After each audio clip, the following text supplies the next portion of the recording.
Bien, cuando uno analiza la evolución reciente del empleo de los jóvenes universitarios, uno observa dos rasgos fundamentales. Y es que, en primer lugar, el empleo no afecta por igual a todos los sectores. Sabéis los problemas de agregación. Normalmente hay sectores que en esta época de crisis han creado empleo y otros sectores que han destruido empleo de manera bastante importante. Pero es que tampoco afecta por igual a todos los individuos. Sobre todo, los que menos han sufrido la crisis son los individuos más cualificados y especialmente los que tienen titulación universitaria. A lo largo de la presentación voy a intentar demostrar que hay distintos condicionamientos de esta ventaja que estoy diciendo de tener formación universitaria. Concretamente, es bueno tener formación universitaria, pero no da igual todo. Hay unas titulaciones que tienen más salidas profesionales que otras.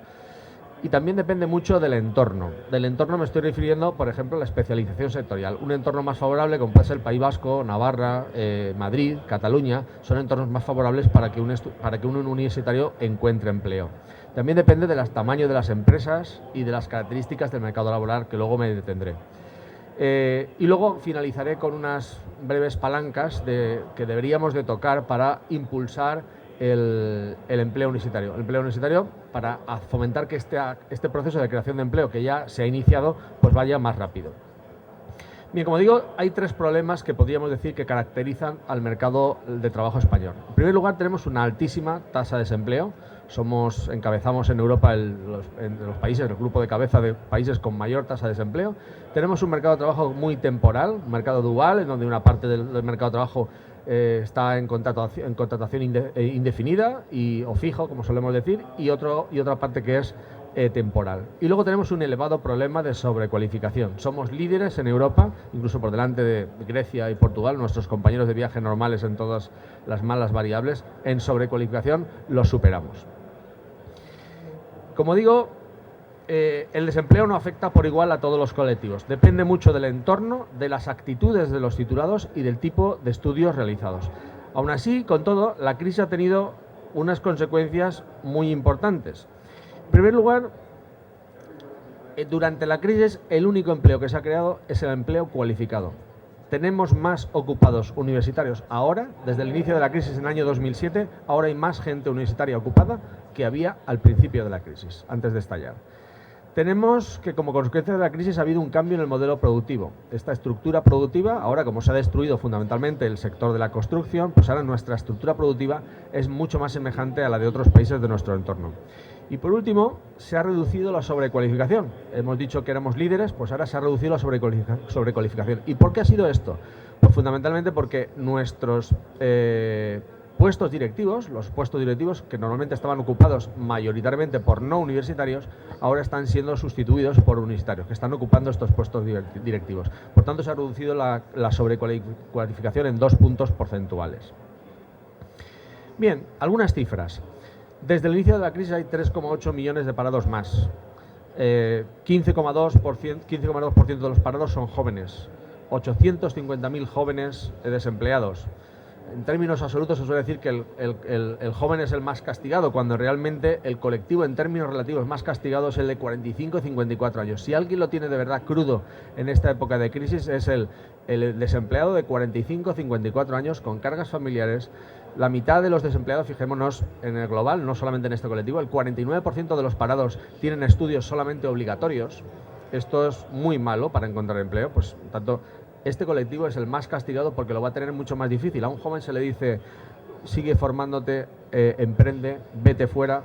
Una persona con 45 o 50 años sin formación, con cargas familiares, ni puede irse, ni tiene capital suficiente para emprender. Por tanto, lo tiene bastante más difícil.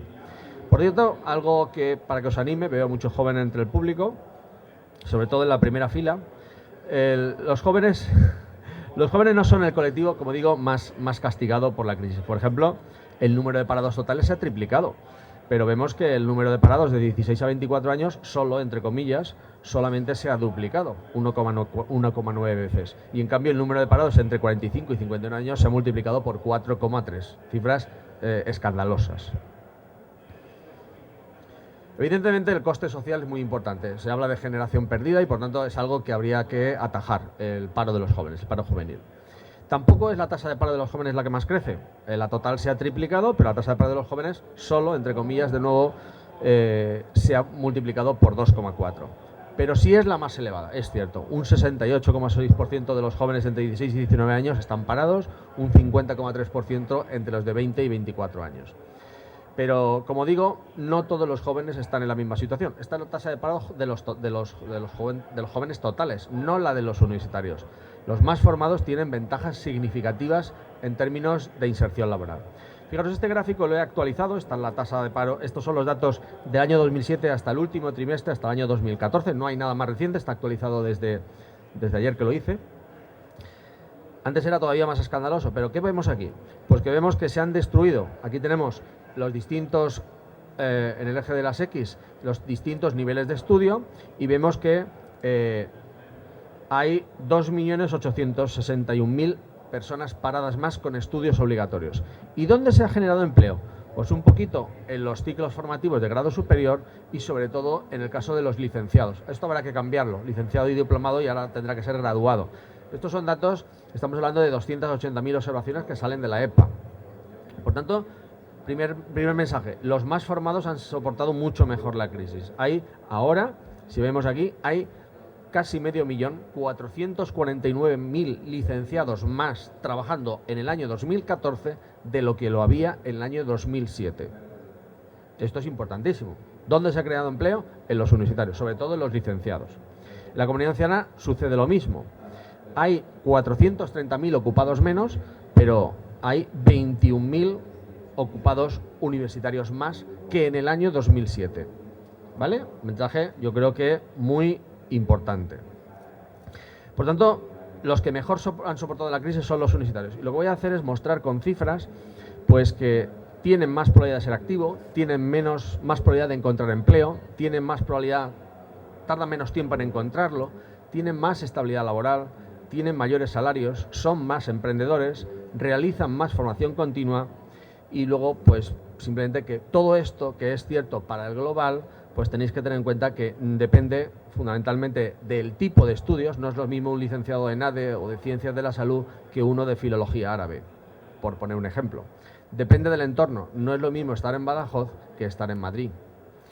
Y depende de la actitud. No es lo mismo el titulado que se queda en casa que aquel que hace un máster o que aquel que complementa sus estudios con idiomas. En primer lugar, los universitarios tienen más tasas de actividad. Bueno, pues esto es lógico, algo esperado, ¿no? Uno se ha pasado 4 o 5 años estudiando una carrera y lo que quiere es utilizarla con fines productivos, ofertar su oferta de trabajo en el mercado laboral. Han invertido tiempo, esfuerzo y dinero y lo que quieren es utilizarlo. Y además está algo que los que hayáis estudiado economía, lo que se conoce como coste de oportunidad.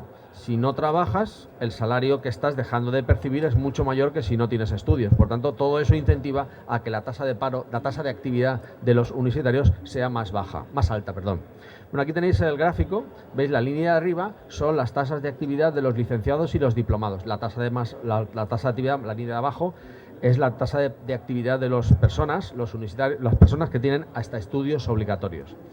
¿Vale? Ya lo vemos. Pero claro, estos son medias. Esto está influido por muchas circunstancias que influyen en la tasa de actividad. ¿Qué influye en la tasa de actividad? El sexo. La mujer tiene menos tasa de actividad que los hombres por circunstancias que no vamos a entrar. Pues, ha pasado el día de la dona, ¿no? Pues cosas sociales. La nacionalidad. Los extranjeros tienen más tasa de actividad que los españoles. Pensar que un extranjero que viene a España, en edad laboral, ¿a qué viene? A trabajar. No viene a... No, aquí no valen los jubilados, que no están en edad de trabajar. Aquí vienen a trabajar. Por tanto, los extranjeros tienen más tasa de actividad. Depende de la edad. Los jóvenes tienen más tasa de actividad que los más mayores. Pero también depende de otras cosas, como puede ser el nivel de estudios. Entonces, los que habéis estudiado economía, sabéis esto del ceteris paribus. Vamos a hacer un análisis controlando por todas esas variables. Todo lo demás constante, vamos a ver qué pasa cuando aumenta el nivel de estudios. Y vamos a ver lo que le pasa a la tasa de actividad. Y para eso se hace una ecuación econométrica, y no voy a entrar en ello, por supuesto, pero veis que tomando como referencia un individuo que es varón, que es extranjero y que tiene estudios primarios y de la rama de humanidades, veis que ser mujer reduce frente a ser varón casi en 20 puntos la probabilidad de ser activo. Ser extranjero aumenta la probabilidad de ser activo en 8,5 puntos. Vemos que con la edad los más jóvenes tienen más tasas de actividad, más probabilidad de ser activos que los más mayores. Veis que con lo que nos interesa.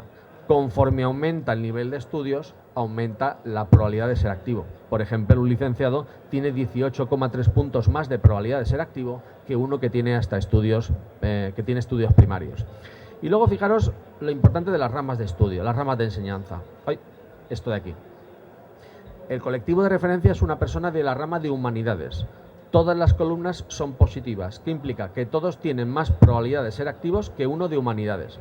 Por ejemplo, el de ciencias de la salud tiene 17 puntos más de probabilidad de ser activo que uno de humanidades.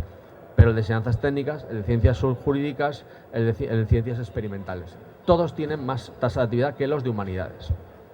Conclusión importante, lo que estábamos hablando, cuando tienes más nivel de estudios, tienes más tasa de actividad.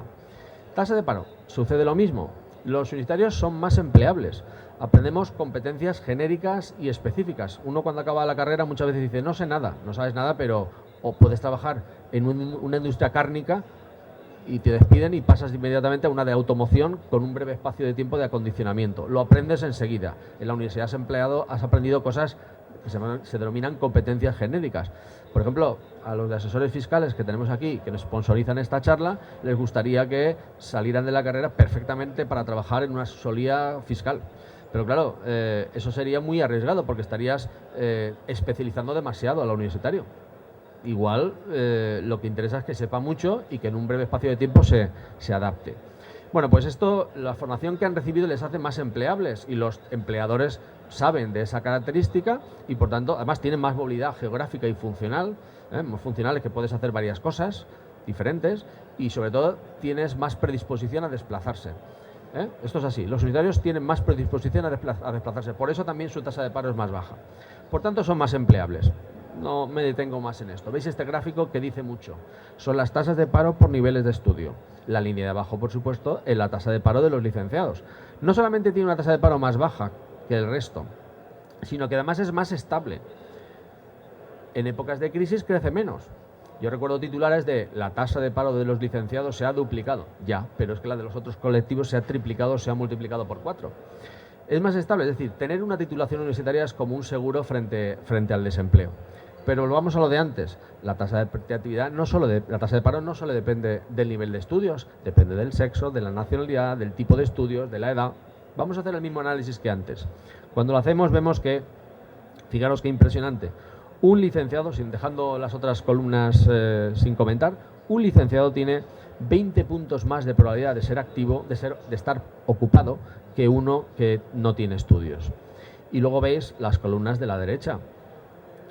Todas las ramas de enseñanza tienen más probabilidad de estar ocupados que una persona de humanidades. Concretamente, lo que tiene más probabilidad son los de ciencias de la salud, 10 puntos más.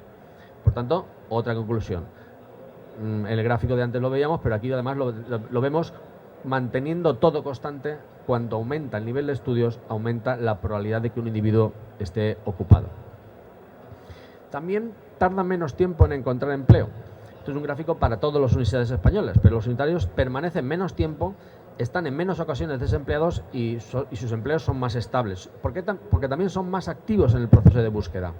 Este micrófono son más activos en el proceso de búsqueda. Datos de la Universidad de Valencia los tenéis todos disponibles, estos son datos de la EPA, en el OPAL.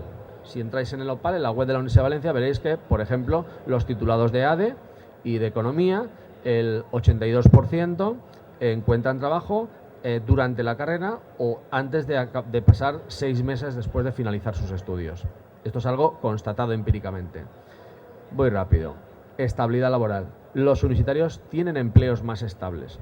Fijaros que cuando hablamos de inserción laboral, normalmente la gente piensa que es encontrar trabajo. Bueno, yo quiero que un universitario no trabaje en McDonald's, quiero que haga algo más. La inserción laboral yo le pondría 3 patas. Una es que gane un salario adecuado a su formación. 2, que esté haciendo un trabajo ajustado a lo que ha estudiado, que no esté sobrecualificado, y luego que tenga un trabajo estable. Vamos a detenernos en esta tercera característica, la estabilidad. Cuando veis aquí hablamos de la probabilidad de tener un contrato indefinido. Centrémonos solamente en las columnas del medio. Vemos que cuando aumenta el nivel de estudios de las personas, de los individuos, la probabilidad de estar de tener un contrato indefinido aumenta. Por ejemplo, un licenciado tiene 11 puntos más de probabilidad de tener un contrato indefinido que uno que tiene estudios primarios. Y lo mismo con las columnas de la derecha. Todas las ramas de enseñanza tienen más probabilidad de tener un contrato indefinido que los de humanidades. Hasta ahora espero que no haya nadie aquí de humanidades, porque los de humanidades son los que lo tienen peor en términos de inserción laboral. Los salarios. Los universitarios ganan más. ¿Veis estas curvas salariales? Las curvas salariales nos están indicando que conforme aumenta la edad, el salario va creciendo. Pero no crece tan rápidamente en una persona sin estudios como la línea de arriba, que es una persona con estudios de licenciatura. ¿Veis que crece mucho más rápidamente? Normalmente, me gusta a mí decir, un universitario gana de media 64% más que la media, pero 2,2 veces más del doble que una persona sin estudios, ¿vale? Y los jóvenes, la ventaja también es importante, pero no es tan importante. Veis que la ventaja de tener de estudios universitarios se va ampliando conforme va aumentando